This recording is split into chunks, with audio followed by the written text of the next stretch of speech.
Halo semua, perkenalkan nama saya Teres Hansia. Saya berasal dari Fakultas Kehutanan dengan kelas SHTB dengan nomor induk mahasiswa 22938. Di video kali ini saya akan menjelaskan tentang pengolahan citra penginderaan jauh. Apa sih itu penginderaan jauh? Penginderaan jauh adalah ilmu atau seni untuk memperoleh informasi mengenai suatu objek, wilayah, fenomena di permukaan bumi melalui analisis data yang diperoleh dari alat perekam atau sensor. Alat perekam ini tidak berkontak langsung dengan objek yang tengah diamati. Komponen-komponen penginderaan jauh. Yang pertama, energi atau sumber tenaga. Dibedakan menjadi dua, yaitu energi pasif dan energi aktif.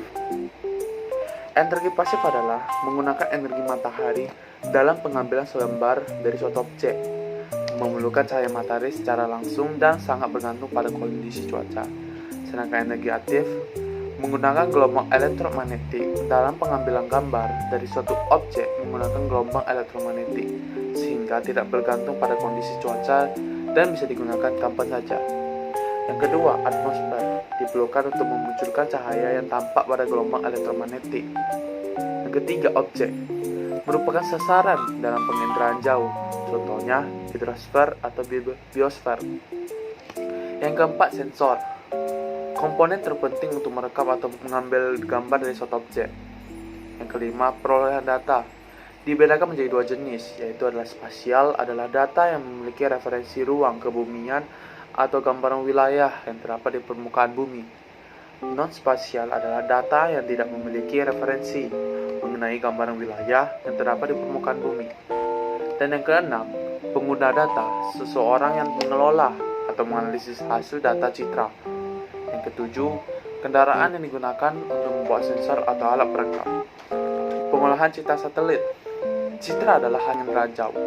Citra terbagi menjadi dua jenis, yaitu adalah citra foto dan citra non-foto. Setelah citra didapatkan dari proses penginderaan jauh, hal yang dilakukan selanjutnya adalah melakukan interpretasi citra. Interpretasi citra adalah suatu kegiatan untuk menganalisis, mendeskripsikan, dan mengamati objek.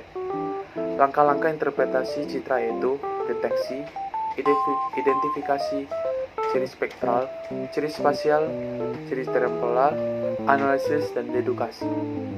Pemanfaatan penginderaan jauh. Yang pertama di bidang hidrologi, dapat mengamati arah aliran sungai, mengamati kecepatan aliran sungai, pemetaan luas daerah aliran sungai, dan lain-lain.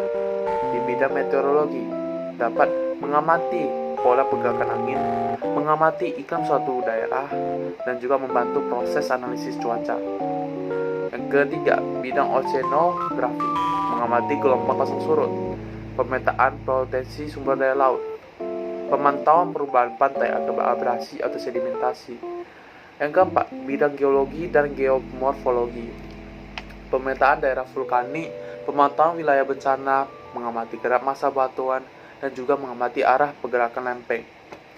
Nomor 5, di bidang perencanaan, dapat menentukan lokasi pembangunan suatu infrastruktur publik, penentuan rute perjalanan transportasi publik sebagai bahan kajian suatu lahan, dan juga pengembangan suatu wilayah. Baik, sekian dari presentasi saya mengenai penginderaan jauh, mengenai pengolahan citra penginderaan jauh. Terima kasih.